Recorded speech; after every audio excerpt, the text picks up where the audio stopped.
አንድ አምላክ በሚሆን በአብ በወልድ በመንፈስ ቅዱስ ስም የካቲት 28 በዚህች ዕለት በነገሥታት ማክሲሞስና መክሲሚያኖስ ዘመን ሮማዊ ቅዱስ ቴዎድሮስ በሰማዕትነት አረፈ። እርሱም ከእስያ አውራጃ አስጢር ከሚባል አገር ነው። ይህንንም ቅዱስ በነገሥታት ዘንድ አማልክትን በማምለክ እርሱ እንደማይስማማ ወነጀሉት። በዚያንም ጊዜ አስጠርተው ለአማልክት ለምን አትሰግድም አሉት። እርሱም እኔ ክርስቲያን ነኝ፣ ከሕያው እግዚአብሔር ልጅ ከጌቴ ከኢየሱስ ክርስቶስ በቀር ሌላ አላመልክም ብሎ መለሰላቸው። የብርቢዮስጦስ ልጅ ንጉሥም ለአማልክቶቼ ብትገዛ በጭፍሮቼና በመኳንንቶቼ ሁሉ ላይ አለቃ አድርጌ እሾምሃለሁ፣ ብዙ ወርቅና ብር የከበሩ ልብሶችንም እሰጥሃለሁ አለው። ቅዱስ ቴዎድሮስም ወርቅና ብርህ ለጥፋት ይሁን፣ እኔስ በንጉሴ በሕያው እግዚአብሔር ልጅ በኢየሱስ ክርስቶስ ባለጸጋ አለቃ ነኝ አለው። ንጉሱም ለአምላክህ ልጅ አለውን አለው። የከበረ ቴዎድሮስም አዎን፣ ከመለኮት ባሪያ የተገኘ ከእርሱ ጋር ዓለምን የፈጠረ በእውነት ልጅ አለው ብሎ መለሰለት። ንጉሱም አምላክህን ብናውቀው ልናገኘው እንችላለን አለው። ቅዱስ ቴዎድሮስም ወደ እርሱ ከተመለስክ እንደ እኔ ጭፍራ ትሆናለህ፣ የተወደደ መስዋዕትም ያደርግሃል አለው። ንጉሱም ነገር አታብዛ፣ ብዙ ገንዘብ ሰጥ ዘንድ ለአማልክቶቼ መስዋዕትን አቅርብ እንጂ አለው። የከበረ ቴዎድሮስም ንጉሱን ረገመው፣ ጣዖታቱንም ሰደበ። በዚያንም ጊዜ ንጉሱ ተቆጣ። ልብሱንም እንዲገፉት በትምህርቱም ካመኑ አሕዛብ ጋር በጨለማ ቤት ያስሩት ዘንድ አዘዘ። የከበረ ቴዎድሮስም ጸለየ። በሌሊትም ወጣ፣ እንጨቶችንም ሰብስቦ ጣዖቶችን ሁሉ አመድ እስኪሆኑ ድረስ አቃጠላቸው። እንዳይሰሙ በአገልጋዮቹ ላይ እግዚአብሔር ከባድ እንቅልፍ አሳድሮባቸዋልና። ንጉሱም በነገሩት ጊዜ አጽንቶ አሰረውና ልዩ ልዩ በሆነ ስቃይ አብዝቶ ያሰቃየው ዘንድ ለመኮንን ሰጠው። መኮንንም እንዲህ አለው፣ ለንጉስ ለምን አትታዘዝም? ለአማልክቶች ስለማትሰዋም? የከበረ ቴዎድሮስም እኔስ ለረከሱ አማልክት አልሰዋም፣ ለከሃዲ ንጉስም አልታዘዝም ብሎ መለሰለት። መኮንንም ይህን በሰማ ጊዜ እጅግ ተቆጣ። ከወንበሩም ላይ ተነስቶ እንደ ነብር ተወርውሮ አንገቱን አነቀውና የከበረ ቴዎድሮስም በምድር ላይ ጥሎ ፊቱን ጸፋው፣ በእግሮቹም ረገጠው። እግዚአብሔርም ትዕግስቱን አይቶ የመላእክት አለቃ ገብርኤልን ላከለት። መኮንኑንም ገድሎ ከምድር አዘቅት አሳጠመው። ለከበረ ቴዎድሮስም በእስያ ሀገር ውስጥ የተዘዋወረ ጌታ ኢየሱስ ክርስቶስን ሃይማኖት እንዲያስተምር መንፈሳዊ ጻዕዳ ፈረስን ሰጠው። ንጉሱም ይህን በሰማ ጊዜ የከበረ ቴዎድሮስን ከነፈረሱ እንዲይዙት በትምህርቱ ያመኑትን ሁሉ እንዲገድሉ 100 ፈረሰኞች ወታደሮችን ላከ። ከሴቶችና ከወንዶች ልጆች በቀር 6048 ሰውን ገደሉ።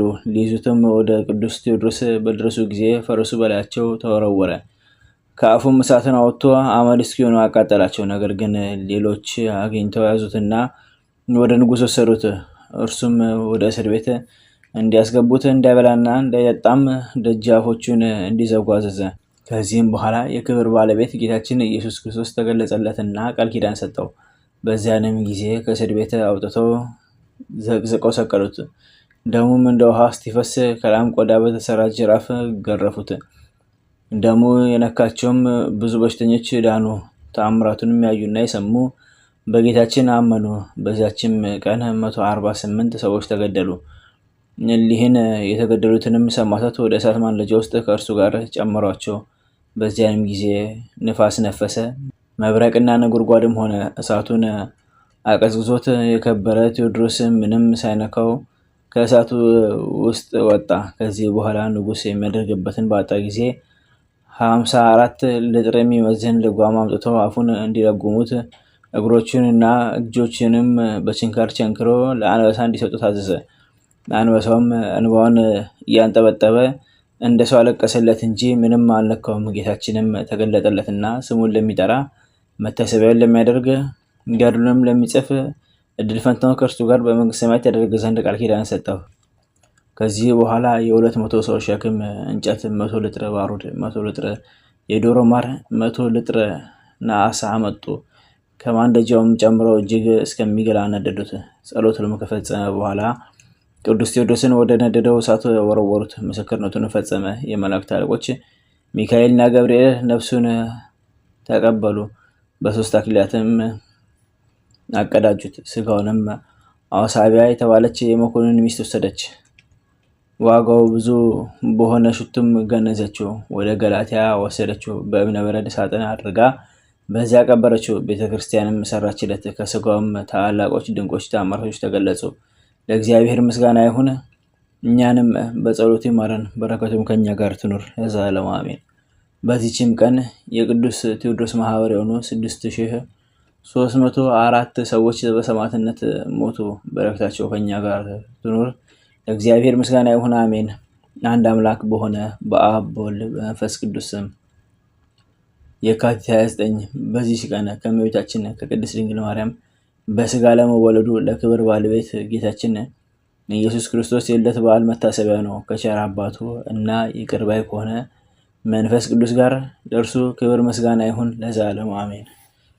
ዘአቅረብኩ ማሕሌተ ዘኪርየ አእላፈ እምለተ ጸምዱከ ዘልፈ እለ አነብብቶ ከፍዜኔተ መጽሐፈ እንተ ርእሰከ እግዚኦ ጸሪቀ እምነቱ ክፈ እምእለ ብሉዓን ዘተርፈ ነቢያት ቅዱሳን ሐዋርያት ሰባክያን ሰማዕታት ጻድቃን ደናግል አዲዮ ወመነኮሳት ሄራን ባርኮ ጉባኤ ዛቲ መካን እስከ ደገ ሊቆኑ ሕፃን ለጻፈው በክርስቶስ ለዛጻፈው ዘደርስ ለዛምቦ ስተርጎ ሳዲስ ለሰማ ቃሉ ወጽናፈስ በጸሎተ እሙ ማርያም አረቂተ ኩሉ እንባስ ወሬ ማረን ኢየሱስ ክርስቶስ በቅዱሳኑ ጸሎት ጠብቀን በረከታቸውም ከኛ ጋር ትኑር። ኦ አምላክነ በከመ ምሕረትከ ወአኮ በከመ አበሳነ አቡነ ዘበሰማያት